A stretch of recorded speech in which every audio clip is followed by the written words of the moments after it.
बागेश्वर की हार के लिए एसपी को जिम्मेदार ठहराया तो एसपी ने भी पलटवार किया है। देखिए रिपोर्ट।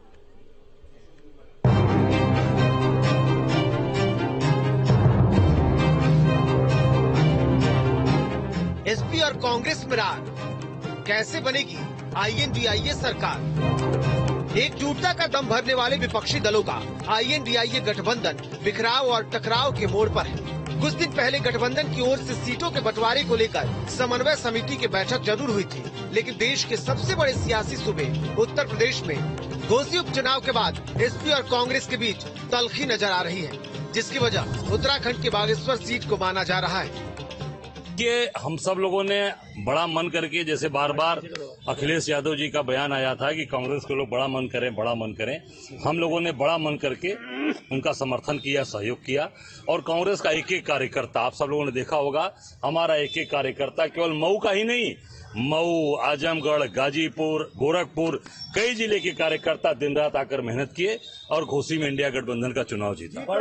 समाजवादी पार्टी की बात आपने कहा, मैं उसको कहना चाहूंगा, लेकिन यही उपचुनाव उत्तराखंड में बागेश्वर में हुआ, वहां समाजवादी पार्टी ने कांग्रेस प्रत्याशी के खिलाफ अपना प्रत्याशी उतारा, जिसकी वजह से इंडिया गठबंधन का प्रत्याशी हमारा बागेश्वर में चुनाव, हमारा वहां का बागेश्वर का प्रत्याशी 1600 वोट से हार गया और समाजवादी पार्टी का प्रत्याशी 2200 वोट पाया।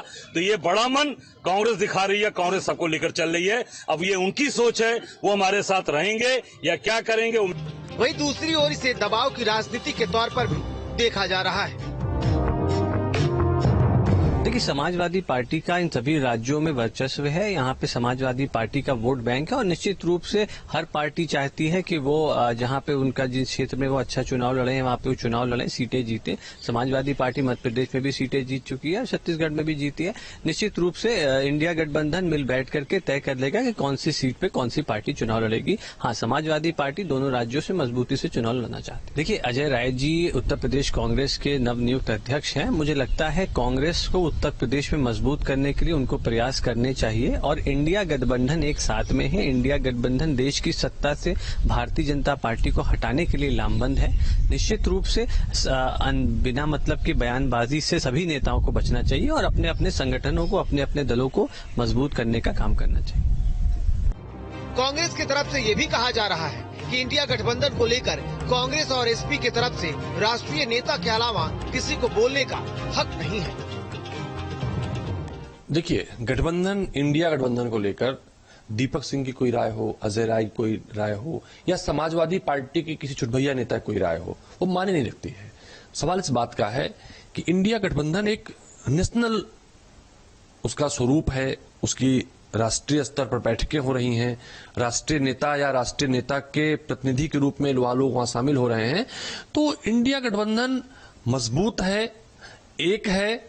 जो विसंगतियां होंगी मेरे ख्याल से दोनों पार्टियां या सारी पार्टियां मिलकर दूर करेंगी। कोऑर्डिनेशन कमेटी इसलिए बनाई गई है, जहां जो दिक्कतें होंगी उसका निस्तारण करा जाएगा। खबरें ऐसी भी है कि कांग्रेस की तरफ से हो रही बयानबाजी के पीछे का एक कारण मध्य प्रदेश में होने वाले विधानसभा चुनाव भी है। बताया जा रहा है कि अखिलेश यादव की तरफ से समाजवादी पार्टी के लिए विधानसभा चुनाव में भी आधा दर्जन सीटें मांगी गई है। यानी कि कुर्सी की ये लड़ाई अब चुनावी मैदान से निकलकर इंडिया अलायंस के घर में जा पहुंची है। देखिए, तल्खी पहले भी थी, आज भी है और आगे भी रहेगी। कांग्रेस और समाजवादी पार्टी का 2017 में जब गठबंधन हुआ था और 2017 की विधानसभा में पराजय के बाद अखिलेश यादव ने सबसे बड़ा हमला राहुल गांधी पे बोला था और कई मायने ऐसे निकले हैं जब समय समय पर राहुल गांधी भी समाजवादी पार्टी पर हमला बोलते रहे और अखिलेश यादव भी हमला बोलते।